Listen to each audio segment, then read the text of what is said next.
Tata power, दीवान साहब, पहले वो रिन्यूएबल एनर्जी धंधा बिकना है, स्टॉक में तेजी आई, जब से वो बंदा बिकने की खबर आई स्टॉक पिट गया, फिर एक रेंज में कंसोलिडेट करा था, अब नंबर्स पे एक शार्प रिएक्शन, 8-9% का दबाव, अब तो मीनिंगफुली ऑफ हाई ट्रेड कर रहा है। सर क्या हो गया टाटा पावर को? आप लोग एक्यूमुलेट कर रहे हो या अभी दूर रहना है स्टॉक से?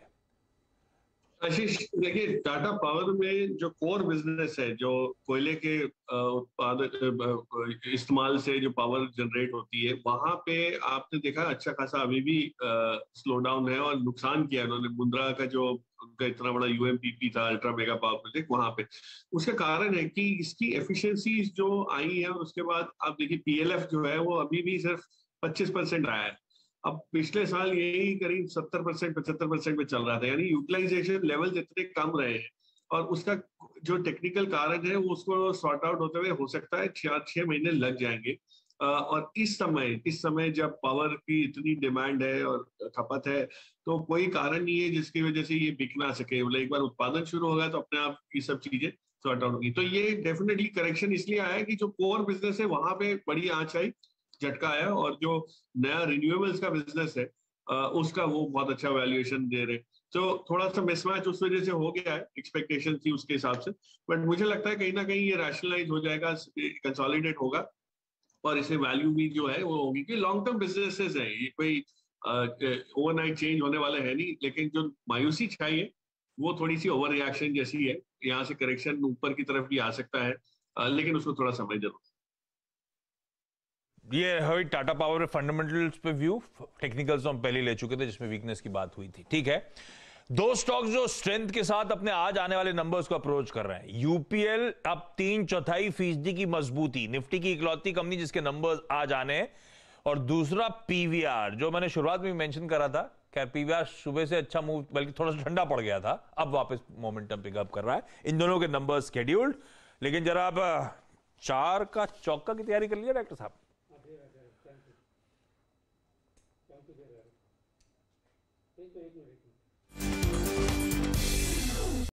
डिप में रिस्क लेना बनता है। आज का मिड कैप फंड प्रकाश से बताइए। जो स्टॉक मैंने आइडेंटिफाई किया है, देखिए एक चीज पहले कैविएट देना चाहता हूँ कि थोड़ा सा इलिक्विड है, कंपनी बहुत उम्दा है, पेडिग्रीड है, लेकिन लिक्विडिटी को लेकर थोड़ी सी चिंता रहती है, इसलिए इसको धीरे धीरे एक्यूमुलेट करने वाली चीज है ये। फंडामेंटली इस कंपनी का नाम है होंडा पावर, और क्यों इसका चयन किया है उसका रीजन ये है कि हम देख रहे हैं कि देश भर में जो पावर की शॉर्टेज है उसको लेके जो सॉल्यूशंस निकल रहे हैं, खास करके दुकानदारों के जो खुदरा व्यापारी है उनके लिए जो तकलीफें हो रही है, उसके हिसाब से अगर देखें तो आपको अपने सॉल्यूशन पावर जेनसेट से ही मिल सकते हैं। और ये सारे जेनसेट्स जो आप यूज करते हैं उसमें देखिए तो ये लीडरशिप हासिल कर चुकी है कंपनी के पास है। प्रमोटर इसका कौन है? होंडा मोटर कंपनी है, 67-68% जितनी होल्डिंग काफी समय से बरकरार है। इंस्टीट्यूशनल इंटरेस्ट थोड़ा सा है, लेकिन बहुत ज्यादा भी नहीं है। कुछ म्यूचुअल फंड्स है, निपॉन और टाटा म्यूचुअल फंड की इसमें होल्डिंग। लेकिन इंटरेस्टिंगली इस कंपनी के फंडामेंटल्स और कैश फ्लोज अगर आप देखें तो बहुत स्टेडी रहे, और इनकी प्राइसिंग पावर ऐसी रही है कि मुंह मांगा भाव इसलिए मिलता है कि चाहे लोकल कंपटीशन जितना भी बढ़ता रहे, इसकी रिलायबिलिटी और डिपेंडेबिलिटी को देखते हुए इसका मुकाबला इन टर्म्स ऑफ परफॉर्मेंस नहीं रहता। तो जैसे जैसे गर्मी का दौर आपको दिखता है बढ़ता हुआ, और बिजनेसेस को अपने सोल्यूशन निकालने पड़ेंगे, इनके जो पावर सोल्यूशन है जेनसेट से, छोटे वाले पोर्टेबल जेनसेट, खास करके दुकान के बाहर आपने लाल मशीन देखी होगी, ये इसका जो है सेल जो है ये मेरे ख्याल से अच्छा खासा रोबस्टली बढ़ सकता है। और फ्रॉम अ वैल्यूएशन पर्सपेक्टिव अगर आप देखें तो ये कंपनी इस इतनी अच्छी पेडिग्री, इतने अच्छी परफॉर्मेंस के बावजूद भी बहुत आपको महंगी नहीं मिल रही है। करीब 19 टाइम्स का पी हिस्टोरिक पी है, आगे का नहीं बता रहा हूँ, बट हिस्टोरिक है। तो उस लिहाज से भी देखें तो आप उसके लिए ओवर द टॉप पैसा नहीं दे रहे। इसको धीरे धीरे लीजिए क्योंकि वॉल्यूम इसमें थोड़ा सा कम। बिल्कुल ठीक। तो इस कंपनी का नाम जो है ना होंडा इंडिया पावर प्रोडक्ट्स हो चुका है, जो हमारे यहाँ पुराना होंडा सीएल पावर प्लांट नजर आ रहा है। और मेरे ख्याल से सबको याद होंगे होंडा के जनरेटर, वो लाल स्टॉक्स टच अपॉन करें। इनमें से ये Lofty valuations, P players exit हुए, उसके बाद कूल ऑफ हो गया, बाजार का मूड बिगड़ा।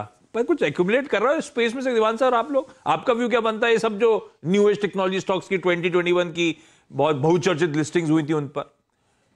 जी जी जी आशीष, तो इसको हम लोग अंग्रेजी में इस फेनोमेनन को कहते हैं रियलिटी चेक। तो अब असलियत सामने आ रही है, आंखें खुल रही है लोगों की। जो जो एक होड़ थी कि कोई भी आईपीओ आएगा उसमें अलॉटमेंट मिल जाए तो पैसे कमाई के मतलब वो इतना ही आसान है, ये एक चीज इससे एस्टैब्लिश होती है कि प्रमोटर से ज्यादा कंपनी को कोई नहीं पहचानता या समझता। तो आईपीओ हमेशा जब आते हैं तो फुल्ली प्राइस ही होते हैं। अगर उसके बावजूद अगर पैसा बनता है तो वो हो सकता है कहीं ना कहीं एक्स्ट्रा डिमांड की वजह से बन सकता है। जो नायका के केस में आपको शायद मिल रहा है कि प्रमोटर्स ने कुछ थोड़ी सी गुंजाइश रखी तो आज भी आपको 30-35% जो है ऑफर प्राइस से ऊपर मिल रहा है। लेकिन बिजनेस मॉडल के तौर पे अगर देखें तो इसकी सारी इतनी लंबी सूची में एक से पीपी फिनटेक जो पॉलिसी बाजार वाला जो बिजनेस है, मुझे लगता है वो आगे चल के एक लॉन्ग टर्म बेसिस पे एस्टैब्लिश हो पाएगा। और इंस्टीट्यूशंस को भी ये पसंद आने की उम्मीद रहती है इस टाइप के बिजनेस है जहाँ पे आपको विजिबिलिटी ऑफ अर्निंग और एन्युटाइजेशन का दोनों का फायदा मिलता है। तो मेरे हिसाब से अगर कोई लेना चाहे कल को तो दीवानापन ना करें, लेकिन इसमें अक्लमंदी करके अगर कोई वैल्यू बाइंग करनी है तो इस टाइप का स्टॉक कोई ऐड किया जा सकता है। चलिए, वैल्यू बैंक के लिहाज से क्या है, प्रकाश जी के रडार पर उन्होंने रख भी दिया। अच्छा प्रकाश सर, एक दो पॉकेट्स में आपसे पूछना चाहूंगा, अगर आपका कॉन्फिडेंस बन रहा है तो बताइएगा। पिछले 10 दिन में अगेंस्ट ऑल ऑड्स हमने कैपिटल गुड्स में बाइंग देखी। Let's forget L and T for the timing, ABB, Siemens, Cummins, बहुत अच्छी बाइंग हुई है यहाँ पर। अब बीएचएल का तो छोड़ देते हैं। खैर, ये कैपिटल गुड्स पे आप लोगों ने बाय किया है कुछ या फिर क्लाइंट्स को सजेशंस दिए हैं कुछ? मेरे बहुत सही पॉकेट है जो आपने कहा, और मैंने जैसे पहले बता रहा था कि जो करेक्शन है वो उसका दौर देखिए आप, वेव्स में हर सेक्टर को इम्पैक्ट कर रहा है। पहले आपने फाइनेंशियल्स पे देखा, आईटी पे देखा, मेटल्स पे देखा, एफएमसीजी पे देखा, आज केमिकल्स में भी थोड़ी बहुत वो वीकनेस दिख रही है। तो ये जब हो रहा है तो ये क्या दर्शाता है कि आप न्यू एज बिजनेसेस को छोड़ के ओल्ड इकोनॉमी बिजनेसेस पे वापस फोकस कर रहे हैं। और मुझे लगता है इनमें से सबसे बेस्ट एबीबी है, गिवन दैट की सरकार को बहुत बहुत बड़ी पहल करनी पड़ेगी पावर ग्रिड कॉर्पोरेशन की एक्टिविटी को लेके, डिस्ट्रीब्यूशन को लेके। और जब वो हुआ है उनके ऑर्डर बुक जो होती है वो अशोर्ड बेसिस पे इस टाइप की कंपनीज को मिलती है। वैल्यूएशन के तौर पे I think it is far better than siemens. Company दोनों अच्छी है, बट एबीबी गवर्नमेंट सेक्टर में वेल एंट्रेंस्ड है, वेल एस्टैब्लिश्ड है, अप्रूवल्स उनके पास है, उनके प्रोडक्ट्स एक्सेप्टेड है। तो जैसे ही रफ्तार पकड़ेगी इलेक्ट्रिफिकेशन की, एक नया दौर शुरू होगा, उसमें आपको एबीबी को बहुत बढ़िया यहाँ से विजिबिलिटी दिख रही है ऑर्डर बुक की और मार्जिन्स की। तो उस लिहाज से अगर देखें तो ये एक बहुत बढ़िया पॉकेट है। इसमें बीएचएल को भी फायदा होगा, लेकिन बीएचएल ऑफ कोर्स आपका सेंटिमेंटल रीजन अपार्ट फंडामेंटली थोड़ा सा अभी भी नरम है, इसलिए उसको रेकमेंड नहीं कर रहा मैं। But ABB definitely is on the top of the list. BHEL पे वीरू ने जबरदस्ती कब्जा कर लिया दीवान साहब। बीएचईएल का उत्तराखंड में भाई कामकाज है, उससे बड़ा बेंगलुरु में है और उससे बड़ा भोपाल में है। फिर ये उत्तराखंड की कंपनी कैसे होगी बीएचईएल, और कॉर्पोरेट ऑफिस दिल्ली में? नहीं, बट वीरू के लिए ये अटैचमेंट अलग टाइप का है ना, इस वजह से मैंने इसका जिक्र किया। ठीक है। ये तो बचपन का ये बचपन का प्यार है, हरिद्वार का कनेक्शन है। हरिद्वार का वीरू का ही रहने देते हैं फिर। ठीक, बचपन का प्यार, बचपन का प्यार।